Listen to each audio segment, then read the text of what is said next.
Hello, friends. What if the secret to lifelong wealth was hidden in ancient clay tablets, written thousands of years ago, yet more relevant today than ever? In this summary, we're diving into the timeless wisdom of The Richest Man in Babylon, written by George S. Clason. This classic uses ancient parables to teach financial truths that still hold power today. It's proof that wisdom never goes out of style. This book has helped millions break free from financial struggle using simple yet powerful principles. By the end of this summary, you won't just understand money better. You'll have practical rules you can start using today to grow, protect, and enjoy your wealth. Stick around till the end, because one idea from this book could change your financial life forever. And hey, if you're someone who loves growing smarter without reading hundreds of pages, give that like button a gentle nudge and subscribe so your future self can say thank you. Let's unlock Babylon's secrets together. Chapter 1. The Man Who Desired Gold. Bansir, a skilled chariot builder in Babylon, sits disheartened near his unfinished work. Despite years of effort, he remains poor and unable to enjoy even modest comforts. His friend, Kabi the musician, joins him and admits he, too, struggles financially. They realize that although they've worked hard all their lives and live in one of the richest cities of their time, they have nothing to show for it. Together, they question why others around them grow rich while they continue to live in poverty. This conversation opens their eyes. They acknowledge that hard work alone does not lead to wealth. There must be something more, something they have not learned or applied. They decide to approach Arkad, their old friend who has become the richest man in Babylon, to ask him how he built his fortune.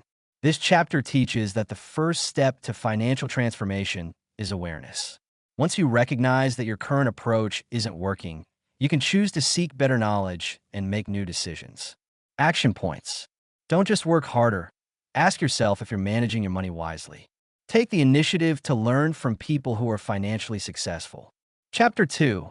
The Richest Man in Babylon. Arkad shares the story of how he went from a poor scribe to a wealthy man. He says his journey began when a rich man named Algamish taught him one powerful principle. A part of all you earn is yours to keep. Arkad realized that he was spending everything he earned, and even though he worked hard, he was saving nothing for himself. From that moment, he committed to keeping at least 10% of everything he earned before paying anyone else or spending it on anything. Over the years, he not only saved that portion, but also learned to invest it wisely so that it would grow. He lost money at first by trusting the wrong people, but those mistakes taught him the importance of seeking advice from experts. Eventually, his money started working for him, earning more and more over time. Arkad explains that wealth is not the result of luck, but of clear financial principles applied consistently over time. He also stresses that building wealth requires discipline, patience, and learning from experience. Action points. Pay yourself first. Save a fixed percentage, at least 10%, of your income before doing anything else with it. Don't take financial advice from people who aren't experienced in money matters. Learn from those who succeeded. Chapter 3. 7 Cures for a Lean Purse. This chapter is a turning point in the book. Arkad is called upon by the king of Babylon to teach the citizens how to build wealth and strengthen the kingdom. He agrees and shares 7 time-tested principles that helped him. It can help anyone cure a lean purse and achieve financial security. These are practical rules for managing, saving, and growing money. Each of these cures forms a simple yet powerful financial strategy. 1. Start thy purse to fattening. Save at least 10% of all you earn. 2. Control thy expenditures. Don't confuse wants with needs. Live below your means. 3. Make thy gold multiply. Invest your savings so they earn more. 4. Guard thy treasures from loss. Be cautious and seek wise advice before investing. 5. Make of thy dwelling a profitable investment. Own your home instead of renting. 6. Ensure a future income. Prepare for retirement and emergencies. 7. Increase thy ability to earn. Continuously improve your skills and knowledge. These 7 cures are the foundation of financial wisdom. Arkad stresses that anyone, regardless of their background or income level, can grow rich by applying them consistently. They are not theories. They are proven habits that, over time, lead to wealth. Action points. Write down and remember the 7 cures. Use them as your personal financial checklist. Begin with the first cure. Start saving 10% of everything you earn immediately, even if it feels difficult at first. Chapter 4. 7 Cures for a Lean Purse. Cure number 1. Start thy purse to fattening. Arkad begins teaching the first cure to financial weakness by emphasizing the simple but powerful idea of saving a fixed portion of your income. He tells his students that no matter how much a person earns, if they spend all of it, or more, they will always remain poor. The turning point for Arkad came when he decided to pay himself first. Every time he earned money, he would set aside 1/10, 10%, before using any for expenses. Over time, this habit changed his life. He explains that just as a basket that gets one more egg every day than it gives out will eventually overflow, so too will a purse grow fat when you consistently save more than you spend.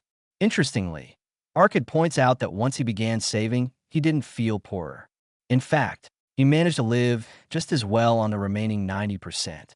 He discovered a strange truth. Gold comes more easily to those who save and avoids those who don't. By simply putting aside a portion of his income and refusing to touch it, he built the foundation for long-term wealth. The lesson here is not complicated, but requires consistency and discipline. Arkad encourages his students not to dismiss the advice because of its simplicity. Many people struggle financially not because they don't earn enough, but because they don't save. If you're always spending everything you make, you'll never have anything left to invest or grow. The act of saving, even a little, teaches self-control and builds confidence. Action points. 1. Starting today, set aside at least 10% of every amount you earn before spending anything. Even small amounts add up over time. 2. Open a separate savings account or use a physical envelope, whatever works for you. But make sure this money is untouchable unless it's for investing or emergencies. Chapter 5. Cure number 2. Control thy expenditures. After teaching his students to start saving, Arkad moves to the second cure, controlling spending. He tackles a common complaint: I don't earn enough to save. He explains that no matter how much people earn, their necessary expenses always seem to grow to match their income. The real issue isn't income, but habit. Many people confuse needs with wants and stretch their budget to buy things that bring only temporary satisfaction. Arkad encourages people to carefully examine their spending. He suggests writing down all expenses and asking yourself which ones are truly necessary and which ones are driven by impulse or social pressure. He points out that everyone has desires, but not every desire needs to be fulfilled. Trying to satisfy all desires leads to empty purses and restless hearts. The key is to live well within your means, appreciate what you already have, and consciously choose where your money goes. He also introduces the idea of budgeting, not as a restriction, but as a tool to direct your money with purpose. A proper budget should allow for essentials, a few enjoyments, charitable giving, and saving. When done right, it gives you freedom and peace of mind instead of stress and guilt. Action points. 1. Write down your expenses for the past month and identify unnecessary ones. Create a basic monthly budget that includes saving first. 2. Learn to say no to non-essential spending. Train your mind to delay gratification and enjoy things without overextending your finances. Chapter 6. Cure number 3. Make thy gold multiply. Once you're saving consistently and living below your means, the next step is to make your savings work for you. Arkad calls this third cure the turning point between just saving money and truly growing wealth. Gold, when left idle, stays the same. But when wisely invested, it multiplies. Every coin you save should become like a worker, earning more coins for you. And in turn, those new coins should also go to work. Arkad shares how he first learned to invest his savings by lending it to a shield maker who paid him a rental fee regularly. The lesson is clear. Don't let your money just sit in a drawer. Find safe and consistent ways to make it earn more. The earlier you begin, the more time your money has to grow.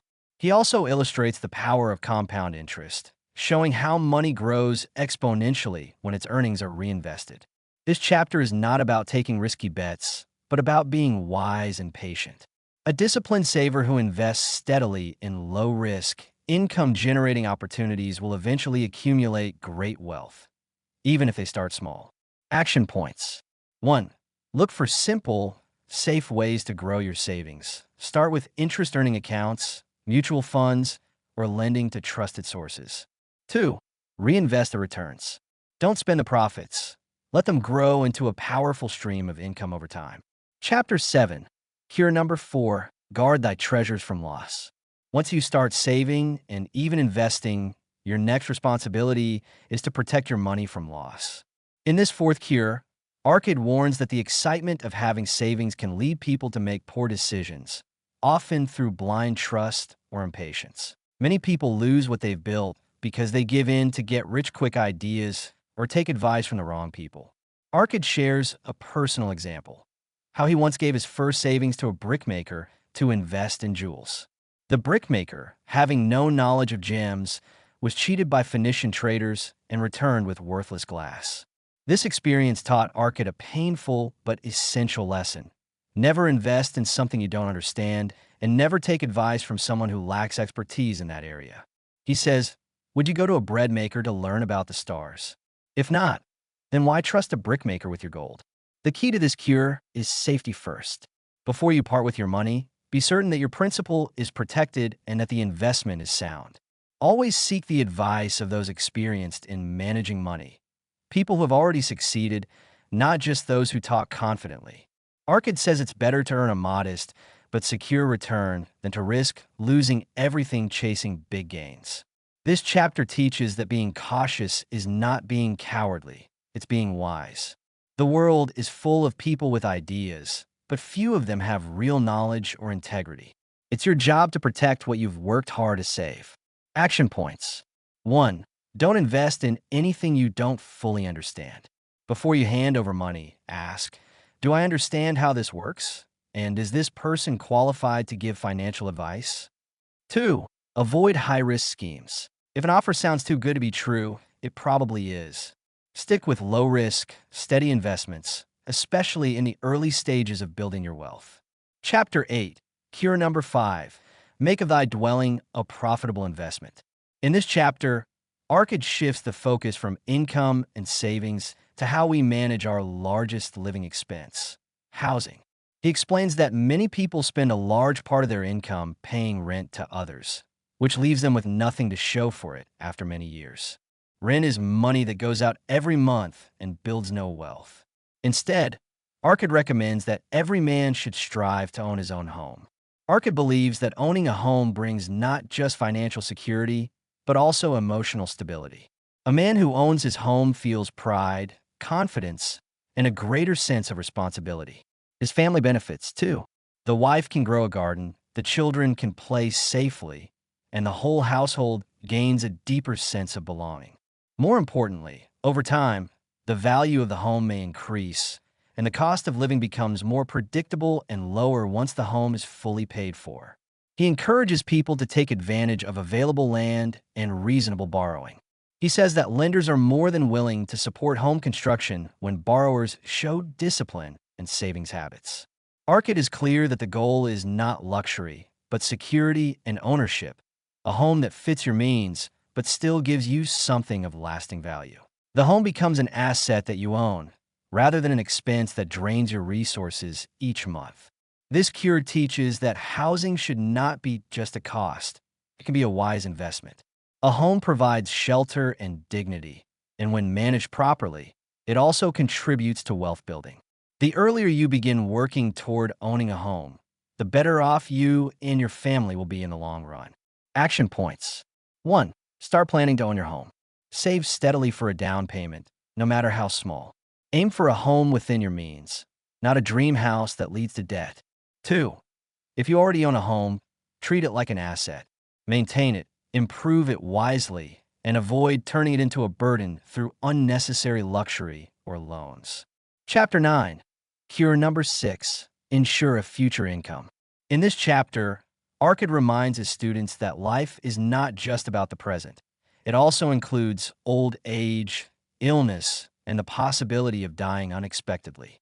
One of the wisest financial moves a person can make is to secure an income for the years when they may no longer be able to work. Arkad urges people to think about the future not with fear, but with responsibility and foresight. He speaks clearly. No one stays young and strong forever. The time will come when physical labor is no longer possible or reliable. What will you live on then? Will you be a burden to others? Or will you enjoy peace and dignity because you prepared wisely? In addition to caring for themselves, Arkad urges people to make arrangements to protect their families in case something happens to them. He points out that this can be done through wise investments, setting aside regular savings, or securing agreements that pay out over time. He explains that creating a secure future doesn't require massive wealth. It only takes consistency. Even small, regular investments made today can grow into reliable income streams tomorrow. The principle is the same. Begin early, be consistent, and avoid foolish risks. What you build slowly and steadily will eventually support you when you need it the most. This cure is not about fear, but about freedom. A man or woman who knows the future is taken care of can live today with less worry. It is a gift to yourself and to your family. Action points. 1. Start a long-term savings or retirement plan. No amount is too small. Consistency matters more than size. The earlier you begin, the better the result. 2. Make sure your family is protected. If others depend on you, consider getting life insurance or creating a financial plan that ensures their security if you're no longer around. Chapter 10. Cure number 7. Increase thy ability to earn. In this final cure, Arkad turns the spotlight inward. He says that one of the most powerful ways to grow wealth is to improve yourself. Your income is tied to your skills, your knowledge, your attitude, and your value in the marketplace. He emphasizes that wealth flows toward those who are useful, reliable, and constantly growing. A man who earns more is usually one who has learned more or provides more value. Arkad reminds his students that no one is born with perfect wisdom or talent. All progress begins with a desire to improve and the discipline to follow through. He encourages everyone to study their craft, ask questions, learn from experts, and become excellent at what they do. By increasing your ability to earn, you make every other financial principle, saving, investing, protecting, easier and more fruitful. He also warns against laziness, self-pity, and the habit of making excuses. These kill ambition and block growth. He says the person who develops good habits of learning and action will not only earn more money, but will also grow in confidence and purpose. Just like gold can multiply when invested wisely, your skills and value can grow when nurtured with attention and effort. Action points. 1. Choose one skill related to your work or business and commit to improving it consistently. Read, take a course, or practice daily. 2. Avoid complacency. Challenge yourself to grow, even if it's one small improvement per week. More skills mean more opportunities to earn. Chapter 11. Meet the goddess of good luck. In this chapter, Arkad talks about luck, a concept people often use to explain success or failure. He asks a group of men whether they believe luck affects their wealth. Many agree, believing that the lucky are favored by the gods while the unlucky are doomed. But Arkad disagrees. He insists that what people call luck is often nothing more than the result of preparedness meeting opportunity. He tells the story of a man who missed out on buying a piece of land that later became very valuable. He delayed his decision and lost the chance. This teaches that procrastination is often the thief of opportunity. Arkad explains that good luck visits those who are ready to act and prepared to take advantage of it. On the other hand, those who hesitate, doubt, or wait too long often end up with nothing and call it bad luck. Arkad concludes that luck is not random. It favors the bold, the prepared, and the active. Instead of hoping for luck, work hard, be alert to opportunities, and act quickly when they appear. Action points. 1. Stop waiting for luck. Start preparing today for the opportunity you hope will come tomorrow. 2. Act quickly when opportunity knocks. Don't let fear or hesitation keep you from making a decision that could benefit your future. Chapter 12, The 5 Laws of Gold. This chapter is one of the most important in the book. Arkad shares with his students the 5 timeless laws that govern how gold, wealth, behaves. He tells a story about a man named Nomaser, his son, whom he sent away with a bag of gold and a tablet containing these laws. Over time, the son squandered the gold but eventually followed the laws and became wealthy again. Here are the 5 laws. 1. Gold comes gladly and in increasing quantity to any man who will save not less than 1/10 of his earnings. 2. Gold labors diligently and multiplies for the wise owner who finds it profitable employment. 3. Gold clings to the protection of the cautious owner who invests it under the advice of wise men. For gold slips away from the man who invested in businesses or purposes with which he is not familiar. 5. Gold flees the man who forces it into impossible earnings or who follows the advice of tricksters and schemers. These laws capture everything Arkad has been teaching in earlier chapters. They are simple, powerful, and universal. Anyone who applies them with consistency and patience will see their financial life transform. Action points. 1. Write down the 5 laws and keep them visible. Use them to evaluate every financial decision you make. 2. Never invest in anything you don't understand. If you can't explain it simply, don't put your money in it. Chapter 13, The Gold Lender of Babylon. This chapter tells the story of Rodin, a spear maker who receives a large reward from the king and is unsure how to use it. He seeks advice from Athen, a gold lender, who explains that lending money requires caution and judgment. Mathen shares stories of loans, some repaid, some not, to show the importance of evaluating a borrower's character and ability to repay. Mathen's key point is that money must be lent with both heart and head. Emotion alone leads to bad decisions. A good lender looks for reliability and experience, not just need. Lending to help someone who is unprepared or undisciplined often results in loss and regret for both parties. This story warns against lending money to family and friends without clear terms or reasonable expectations. Mathen advises to be generous when giving, but to be very wise and protective when lending. Money should be made to work, not to disappear through poor judgment. Action points. 1. Don't lend money without clear repayment plans and understanding the borrower's ability and integrity. 2. Separate giving and lending. If you want to help someone, give what you can afford to lose. If you must lend, treat it like a business. Chapter 14, The Walls of Babylon. This short but powerful story reminds readers that protection is essential to wealth and well-being. It describes the mighty walls that guarded Babylon from enemy attacks.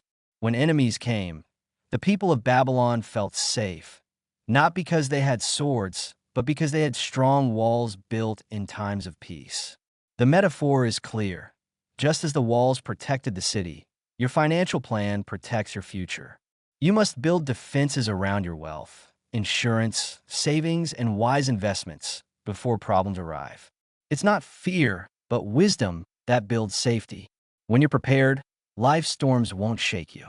You'll sleep peacefully knowing that your walls, your preparation, will hold. Action points. 1. Build financial safety nets, emergency savings, insurance, and debt-free living. Do this while things are going well. 2. Don't wait for a crisis to get prepared. Build your walls before the battle begins. Chapter 15, The Camel Trader of Babylon. This chapter tells the story of Tarkad, a young man who has fallen into poverty and debt. He meets Dabasir, a once poor camel trader, who shares how he turned his life around. Dabasir admits that he once ran away from his debts and lived as a slave, but he realized that a man must take responsibility for his obligations if he wants to reclaim his self-respect. Dabasir created a plan. He divided his earnings into portions, one for his living needs, one for debt repayment, and one for savings. Over time, by sticking to this plan, he paid off his debts and became a respected and wealthy man. His story proves that even people in the worst situations can rise again if they have a plan and the will to follow through. This is a story of redemption, personal responsibility, and discipline. Wealth is not just about money. It's about becoming a trustworthy, self-respecting person. Action points. 1. If you have debts, create a repayment plan and follow it strictly. Even small payments show progress and rebuild your confidence. 2. Take full responsibility for your financial mistakes. The past doesn't define you. Your plan and discipline do. In conclusion, The Richest Man in Babylon reminds us that wealth isn't about luck or income. It's about discipline, wise choices, and timeless principles. Save at least 10%. Control your expenses. Make your money work for you. And always seek wise counsel. If you found even one insight valuable, imagine what applying these lessons could do for your future. Hit that like button like it's your first gold coin, and subscribe so you don't miss more life-changing ideas, simplified. Thanks for watching, and may your purse never be empty.